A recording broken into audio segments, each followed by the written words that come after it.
অসম চৰকাৰৰ সন্মানীয় পৰিবহণ মন্ত্ৰী যোগেন মোহন ডাঙৰীয়া, সন্মানীয় মন্ত্ৰী ৰঞ্জিত দাস ডাঙৰীয়া, পীযুষ হাজৰিকা ডাঙৰীয়া, বিমল বৰা ডাঙৰীয়া, অজন্তা নেওগ ডাঙৰীয়ানী, নন্দিতা গাৰ্লুচা ডাঙৰীয়া, গুৱাহাটী সমষ্টিৰ সাংসদ বিজুলী কলিতা মেধি ডাঙৰীয়ানী, অসম ৰাজ্যিক পৰিবহণ নিগমৰ অধ্যক্ষ পল্লৱ লোচন দাস ডাঙৰীয়া, গুৱাহাটী পৌৰ নিগমৰ মেয়ৰ মিগেন শৰণীয়া ডাঙৰীয়া, GMDAৰ অধ্যক্ষ নাৰায়ণ ডেকা ডাঙৰীয়া, পৰিবহণ নিগমৰ উপাধ্যক্ষ প্ৰণৱজ্যোতি লহকৰ ডাঙৰীয়া, আজিৰ সভাত আমাৰ মাজত উপস্থিত অসম চৰকাৰৰ মুখ্য সচিব ডক্টৰ ৰবি কোটা ডাঙৰীয়া, পৰিবহণ বিভাগৰ আয়ুক্ত সচিব আদিল খান ডাঙৰীয়া, অসম ৰাজ্যিক পৰিবহণ নিগমৰ পৰিচালন সঞ্চালক চিন্ময় ফুকন ডাঙৰীয়া, উপস্থিত সুধীবৃন্দ আৰু ৰাইজ, আজি আমাৰ বাবে এটা অতি আনন্দৰ দিন। কিন্তু এই আনন্দৰ মাজতে আমি সকলোৱে মনত পেলাইছোঁ ভাৰতবৰ্ষৰ প্ৰাক্তন প্ৰধানমন্ত্ৰী ডক্টৰ মনমোহন সিং ডাঙৰীয়া।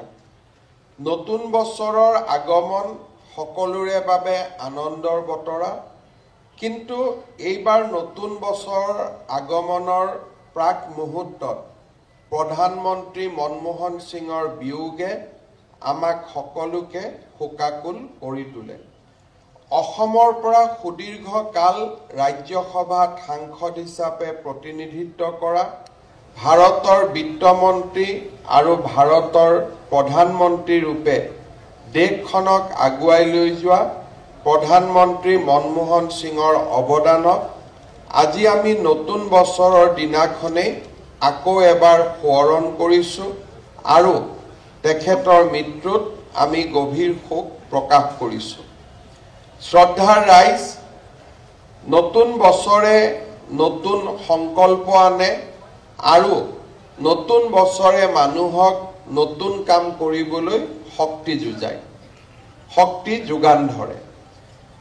কাৰ্যভাৰ লোৱাৰ প্ৰথমৰ পৰা আমি এটা প্ৰচেষ্টা আৰম্ভ কৰিছিলোঁ যে বৰ্তমান জলবায়ু পৰিৱৰ্তনৰ যি ঋণাত্মক প্ৰভাৱ তাক দূৰ কৰিবৰ বাবে আমি অসম ৰাজ্যিক পৰিবহণ নিগম আৰু ৰাজ্যৰ পৰিবহণ বিভাগৰ জৰিয়তে নতুন ব্যৱস্থা হাতত লোৱা।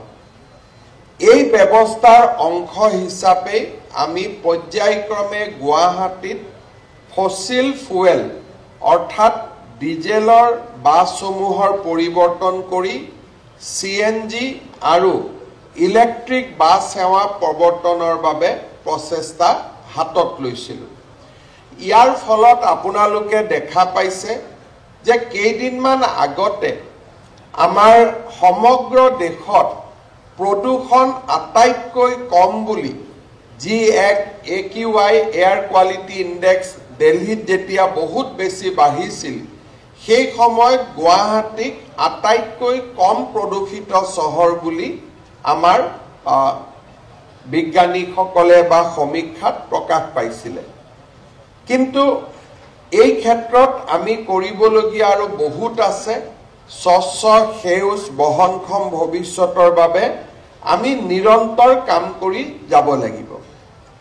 আজিৰ দিনটোত আমি সকলোৱে জানো যে গুৱাহাটীত ইয়াৰ পূৰ্বে 2021 চনৰ 20 আগষ্টত আমি লোৱা কেবিনেটৰ সিদ্ধান্ত অনুসৰি 100খন CNG বাছ আৰু 200খন ইলেক্ট্ৰিক বাছৰ সেৱা আমি ইতিপূৰ্বে আৰম্ভ কৰিছিলোঁ আৰু আজি এই 300 বাছ গুৱাহাটীত পৰিচালিত হোৱাৰ পিছৰ পৰা গুৱাহাটীত জলবায়ু বা পৰিৱৰ্তনৰ প্ৰভাৱ বহু গুণে কম হৈছে।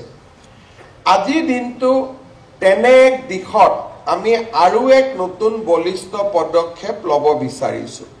আজিৰ দিনটোত আমাৰ ৰাজ্য চৰকাৰে আৰু 56খন ইলেক্ট্ৰিক বাছ আমাৰ পুঁজিৰ পৰা ক্ৰয় কৰি আমি ASTCক আগবঢ়াব খুজিছো যাতে ASTCৰ সৰ্বমুঠ বাছৰ সংখ্যা 356 লৈ বৃদ্ধি হয়। ইয়াৰ লগে লগে মই অত্যন্ত আনন্দৰে আপোনালোকক জনাব খুজিছো যে প্ৰধানমন্ত্ৰী নৰেন্দ্ৰ মোদী ডাঙৰীয়ায়ো আমাক আৰু 100খন বাছ PM ই-বাছ সেৱাৰ অধীনত যোগান ধৰিবলৈ সিদ্ধান্ত লৈছে। অৰ্থাৎ আজি চলি থকা 356খন বাছৰ উপৰিও 2025 চনৰ ভিতৰত আমি আৰু 100খন নতুন ইলেক্ট্ৰিক বাছ আমি পাব পাৰিম। যদি এই 100খন বাছ আমি আৰু অধিক প্ৰধানমন্ত্ৰী ডাঙৰীয়াৰ পৰা পোৱাৰ যিটো ব্যৱস্থা সি যদি 2025 চনত পূৰ্ণ হয় তেতিয়াহ'লে 2026 চনত আমি আমাৰ যিবিলাক ডিজেলত চলা বাছ তাক আমি সম্পূৰ্ণৰূপে বন্ধ কৰি আন লাভদায়ক পথবিলাকত তেওঁলোকক চলাবৰ কাৰণে আমি অনুমতি দিব পাৰিম। এইটো নহয় যে বাছ বন্ধ কৰি দিয়া মানে তেওঁলোকৰ বাছ কেইখনে গেৰেজত সোমাব তেনেকুৱা নহয়। তেওঁলোকক তাৰ পৰিৱৰ্তে গুৱাহাটী নলবাৰী গুৱাহাটী নগাঁও এই ধৰণৰ সেৱাবিলাক আমি তেওঁলোকক গতাই দিম যাতে গুৱাহাটীখনক আমি সেউজ বা এটা গ্ৰীণ কৰিডৰলৈ ৰূপান্তৰ কৰিব পাৰোঁ। ইয়াৰ লগে লগে গুৱাহাটীত আমাৰ প্ৰথমটো ISBT আজিৰ পৰা 15 বছৰ আগতে বেতকুছিত আৰম্ভ হৈছিল। ইয়াৰ পিছত আমি এটা সিদ্ধান্ত লৈছিলো যে খানাপাৰাত আমি এটা ISBT কৰিম আৰু জালুকবাৰীত আমি এটা ISBT কৰিম যাতে আমাৰ যাত্ৰীসকলে বহু পৰিমাণে তেওঁলোকে সুবিধা পাব পাৰে। আজি আমি বেতকুছিত 5 বিঘা মাটি সামৰি 12.26 কোটি টকাৰে নিৰ্মাণ কৰা আন্তঃৰাজ্যিক বাছ টাৰ্মিনেলটো মুকলি কৰি দিয়াৰ বাবে আমি আজি সক্ষম হৈছো আৰু সকলোৱে এই কামৰ আজি আমি সাক্ষী হৈছো। এই বাছ সেৱা বা এই ISBTয়ে বেতকুছি ISBTৰ পৰিপূৰক হিচাপে কাম কৰিব। এই ISBTত 10খন বাছ ৰাখিব পাৰিব। ইয়াতে ফুড কোৰ্ট বা মেডিকেল সুবিধা আদি থাকিব যাতে উজনি অসম লগতে বৰাক উপত্যকা মেঘালয় অৰুণাচল মণিপুৰ মিজোৰাম ত্ৰিপুৰালৈ যোৱা ৰাইজে আমাৰ এই ISBTৰ পৰা যথেষ্টখিনি সুবিধা লাভ কৰিব পাৰিব। আমি ইয়াত এখন ইলেক্ট্ৰনিক বোৰ্ডো আৰম্ভ কৰিছো। বেতকুছিৰ পৰা বাছ আৰম্ভ হোৱাৰ লগে লগে যাত্ৰীসকলে ইয়াতে নিজে তাক দেখা পাব পাৰিব আৰু যাত্ৰীসকল সাজু হ'ব পাৰিব। বাছ অহাৰ লগে লগে তেওঁলোকে ইয়াতে উঠিব পাৰিব। মই পৰিবহণ বিভাগক অনুৰোধ কৰিম যে আমাৰ শৰাইঘাট দলঙৰ তলত ৰেলৱেৰ পৰা আমি যি মাটি লৈছো কিবা এটা কোৰ্টত কেছ চলি আছে সেই কেছটো সোনকালে নিষ্পত্তি কৰাৰ ব্যৱস্থা কৰি জালুকবাৰীটো ISBT নিৰ্মাণৰ কাম আমি পূৰ্ণগতিত আগবাঢ়িব লাগে। তেতিয়াহ'লে আমাৰ এটা ISBT জালুকবাৰীত হ'ব যোনে নামনি অসমলৈকে যোৱা ৰাইজক সহায় কৰিব। ISBT বেতকুছি নাৰ্ভ চেণ্টাৰ বা কেন্দ্ৰীয় টাৰ্মিনেল হ'ব আৰু বেতকুছিয়ে আমাৰ পৰিপূৰক হিচাপে খানাপাৰাৰ টাৰ্মিনেলে আমাৰ উজনি অসমলৈ যোৱা ৰাইজক সহায় কৰিব। আপোনালোক সকলোৱে জানে যে যোৱা 4টা বছৰত আমাৰ পৰিবহণ বিভাগত বহুবিলাক গুৰুত্বপূৰ্ণ কাম আমি কৰিবলৈ সক্ষম হৈছো। আটাইতকৈ ডাঙৰ কথা হ'ল যে অটোমেশ্যন অৰ্থাৎ ডিজিটেল পদ্ধতিৰে যাত্ৰীক সেৱা কৰাৰ দিশত বা পৰিবহণ বিভাগৰ সেৱা লাভ কৰিব খোজা ৰাইজক আমি সকাহ দিব পাৰিছো আৰু আজি দেশৰ ভিতৰতে ট্ৰান্সপোৰ্ট গোটেই ব্যৱস্থাটোক ডিজিটেলাইজেশ্যন কৰাৰ ক্ষেত্ৰত আজি অসমে 1 নম্বৰ স্থান লাভ কৰিবলৈ সক্ষম হৈছে। কেইদিনমান আগতে উত্তৰ প্ৰদেশৰ পৰিবহণ মন্ত্ৰীক মই লগ পাইছিলো। তেখেতে মোক বাৰে বাৰে সুধিছিলে যে 56টাকৈ সেৱা আপোনালোকে কন্টেক্টলেছ কেনেকৈ কৰিব পাৰিছে। আজি আমাৰ পৰিবহণ বিভাগত আমি এনেকুৱালৈকে কাম কৰিছো যে আমি যদি গুৱাহাটীৰ দ্বিতীয়ত কিবা এটা আবেদন কৰিছো, গুৱাহাটীৰ দ্বিতীয়ত কাম বহুত আছে, কৰ্মচাৰীয়ে কৰিব পৰা নাই, কম্পিউটাৰে তাক ৰেণ্ডমাইজেশ্যন কৰি ডিমা হাছাওলৈকে পঠাই দিব, কাৰণ ডিমা হাছাওত কাম কম। অৰ্থাৎ আজি আমাৰ গোটেই পৰিবহণ নিগমত যিমানটা কাম আহে 56টা সেৱা 100% ডিজিটাইজেশ্যন, এই গোটেইবোৰ কাম অসমৰ গোটেইবোৰ পৰিবহণ কাৰ্যালয়ৰ পৰা ইয়াক সমাধান হয়। গুৱাহাটীৰ কাম নগাঁৱে কৰে, নগাঁৱৰ কাম ডিমা হাছাওৱে কৰে, কম্পিউটাৰে তাক ৰেণ্ডম বেচিছত কোনোবা এটা দ্বিতীয় অফিচলৈকে পঠাই দিয়ে। তাৰ ফলত মধ্যভোগীজনেও গম নাপায় যে মোৰ কাগজখন ক'ত গৈছে। ইয়াৰ ফলত মই একেবাৰে নোহোৱা হৈ যাওঁ বুলি নকওঁ, কিন্তু আজিৰ পৰা 4 বছৰ আগতে দ্বিতীয় অফিচত যি ধৰণৰ এক ব্যৱস্থা আছিল, মধ্যভোগীৰ ডাঙৰ এখন চক্ৰ আছিল, আজি সেই চক্ৰ সম্পূৰ্ণৰূপে আমি নোহোৱা কৰিব নোৱাৰিলেও 90% আমি নোহোৱা কৰিব পাৰিছো। 10% আমি নোহোৱা কৰিব নোৱাৰাৰ কাৰণটো কি? যেতিয়া ফিটনেছ চাৰ্টিফিকেট ল'ব লাগে বা ড্ৰাইভিং লাইসেন্সখন অনলাইনৰ জেগাত যেতিয়া পূৰ্ণাংগ ড্ৰাইভিং লাইসেন্স ল'ব লাগে, তেতিয়া এবাৰ হলেও আমি দ্বিতীয় অফিচত আহিব লাগে। এতিয়া আমি তাৰো এটা সমাধান কৰিব খুজিছো যে পাব্লিক প্ৰাইভেট বেচিছত আমি অসমৰ বিভিন্ন জায়গাত ফিটনেছ সেন্টাৰ আমি মুকলি কৰাৰ কামত আগবাঢ়িছো। প্ৰায় 6টা ফিটনেছ সেন্টাৰ পৰিবহণ বিভাগে হাতত লৈছে, আৰু ফিটনেছ চাৰ্টিফিকেট হোৱাৰ পিছত আৰু সি যেতিয়া ব্যক্তিগত খণ্ডলৈও ফিটনেছ কেন্দ্ৰবিলাক গুচি যাব, তেতিয়া সি MVI বা এনফোৰ্সমেন্টৰ ওপৰত নিৰ্ভৰশীল নহব, সেই সেন্টাৰৰ পৰাও ফিটনেছ চাৰ্টিফিকেট তেওঁলোকে ল'ব পাৰিব। আৰু ইতিমধ্যে আমি আন ব্যৱস্থাৰ জৰিয়তেও যাতে যেতিয়ালৈকে ফিটনেছ পুৰা আমাৰ ক'ব গ'লে বিভিন্ন জায়গাত ফিটনেছ সেন্টাৰবোৰ গঢ়ি নুঠে, তেতিয়ালৈকে আমি অন্তত পৰিবহণ নিগমৰ ভিতৰতে তাকো আমি উন্নত কৰাৰ প্ৰচেষ্টা কৰিছো, যাতে দুৰ্নীতি কমি যাব পাৰে। ইয়াৰ লগতে ড্ৰাইভিং লাইসেন্সৰ ক্ষেত্ৰতো আমি এনকাৰেজ কৰিছো, যাতে অসমৰ প্ৰতিটো বিধানসভা সমষ্টিতে এখন মটৰ ভেহিকল ইনষ্টিটিউট গঢ়ি উঠে, আৰু মটৰ ভেহিকল ইনষ্টিটিউটৰ প্ৰিন্সিপাল জনকে আমি দ্বিতীয়জনৰ হৈ লাইসেন্স দিয়াৰ অধিকাৰ দিব খুজিছো, আৰু ই নিবনুৱা লোককো কৰ্মসংস্থাপন দিব। আৰু 126টা যদি আমি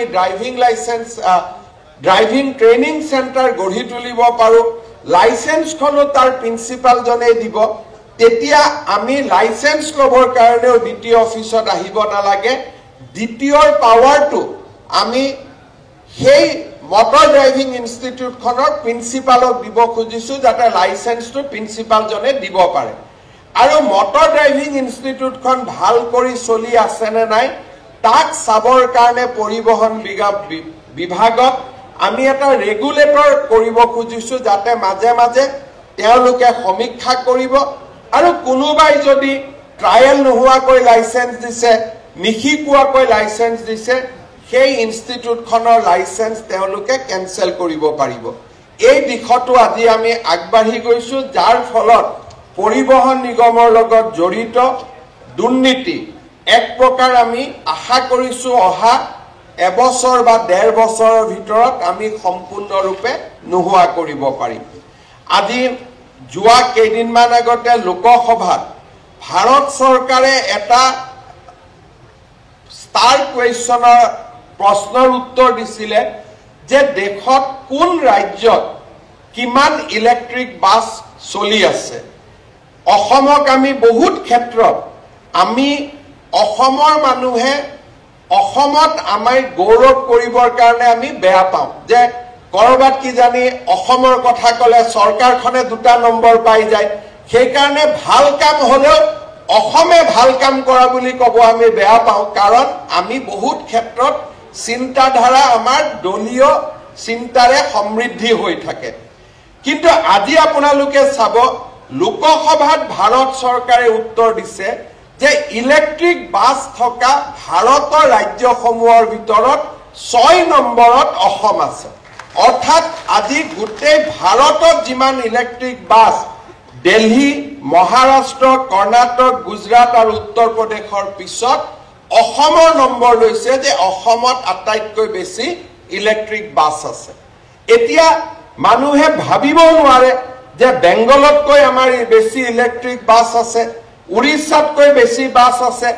উৰিষ্যা আৰু বেংগলত ভাবিলেও কোনেও ভাবিব নোৱাৰে যে তামিলনাডুতকৈ আমাৰ ইলেক্ট্ৰিক বাছ বেছি আছে।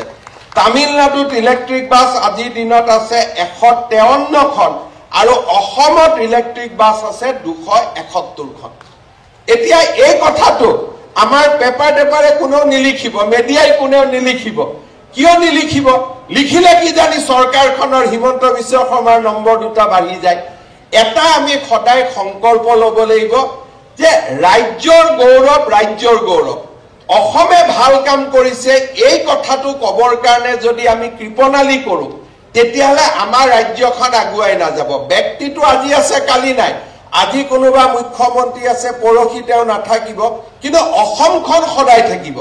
আৰু আমি যেতিয়া অসমৰ একোজন ব্ৰেণ্ড এম্বেচাডৰ হ'ম যে অসমীয়া এইটো কৰিছে, অসমে এইটো কৰিছে, তেতিয়া আমাৰ ৰাজ্যখনত বহু দূৰ আমি আগুৱাই লৈ যাব পাৰিম।